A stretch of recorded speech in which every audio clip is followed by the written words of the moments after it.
So, hey, I know I've been away for about 3 to 4 months now, and I've been very lazy when it comes to making YouTube videos and YouTube content related. But I decided I wanted to come back because I saw something that was very interesting within the Pokemon community, especially the anime side. People were talking about, Iris and her performance in the Masters tournament. Now, I know there's a lot of people who like to glaze Iris, but besides the point, I saw somebody compare Iris's Haxorus against Paul's Garchomp from Pokemon Journeys episode 114. And people were deciding on who would win this fight. It was a very heated debate back on Reddit and like forums like Boba Garden, etc., right? Now, to me personally, besides my own bias, I'm going to say that Paul is going to slap the shit out of Iris here, and it's really not comparable. And I'm not saying this because I hate Iris in particular. No, I'm saying this just based off on-screen evidence. And the reason why I'm saying this is because we already saw Ash's Dragonite, who was way, way weaker, defeated Iris's Haxorus right after fighting against, Iris's Dragonite, meaning that Ash's Dragonite was not even fresh when it defeated a champion's ace.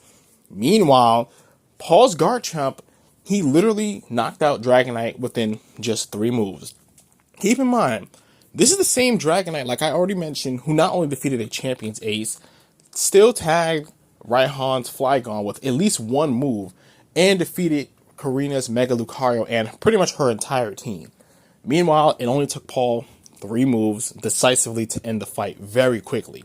And what's impressive about Paul in this exchange is the fact that, Leon and Ash fought each other literally just the next day, essentially, or pretty much the same day in universe. And even outside of universe, we never saw Ash train his Pokemon, after episode 114. Meaning 114 and 115 was pretty much the battle between Ash and Paul and the entrance to the Masters 8. So unless Ash and Dragonite did some secret off-screen training that we didn't see on screen, well, we can logically say that Dragonite's power level was pretty much essentially the same, power level. And the fact is, when Iris fought against Cynthia, right, she did decently against Cynthia's base Garchomp, but still didn't even manage to get a scratch off him. And Garchomp from Cynthia was pretty much dominating the whole fight, right? I think we all know that because we saw the fight. So the fact that Paul's Garchomp was only able to take just 3 hits to knock out Ash's Dragonite, who was way infinitely more powerful, we all can logically say that it would take just about the same amount of time to defeat Iris's Haxorus. Because unless you think that Iris's Haxorus is going to defeat Leon's Dragapult, which is not happening, yeah, Iris is kind of like, she's not going to do nothing here against Paul's Garchomp.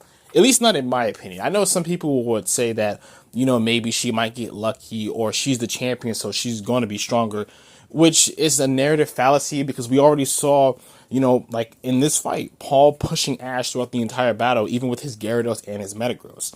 But overall, in my opinion, I feel like Paul is going to just slap the shit out of Iris's Haxorus, and it's really not even close. And until we see Iris on screen defeat, a champion level trainer on screen, there is no reason to believe why Paul wouldn't just beat her down very easily. Not to mention, even during the actual exchange of the fight, Paul's Garchomp engaged with Ash's Dragonite with a simple Dragon Claw, just to, pretty much test each other's strength, right? And then immediately after that, Paul pivots into using Stone Edge, not only to, create some distance between the 2 Pokemon, but also to hit Dragonite from afar, forcing Ash to throw out a desperate Hurricane, which failed badly for Ash, right? And then after that, Paul's Garchomp immediately took to another advantage by using Draco Meteor, pinning Dragonite down in place. And when Ash tried to charge in with Draco Meteor of his own, Paul simply just told Garchomp to wait and use Dragon Claw and essentially swat Dragonite out of the air, right? Like I said, 3 hits, that's all it took. And it was a very dominant performance because Garchomp never ever got touched from Ash's Dragonite. Keep in mind, even when Dragonite was on its losing streak, right, outside of Cynthia's Spiritomb, which kind of cheesed Dragonite with Hypnosis, Paul's Garchomp literally never got touched. And every single other battle Dragonite at least touched his opponent or knocked them out. Conversely, against Iris, when he was way weaker, even when he was getting, pressured and stuff by Outrage, etc., he still one-shot, Haxorus with just 1, Draco Meteor. That was it.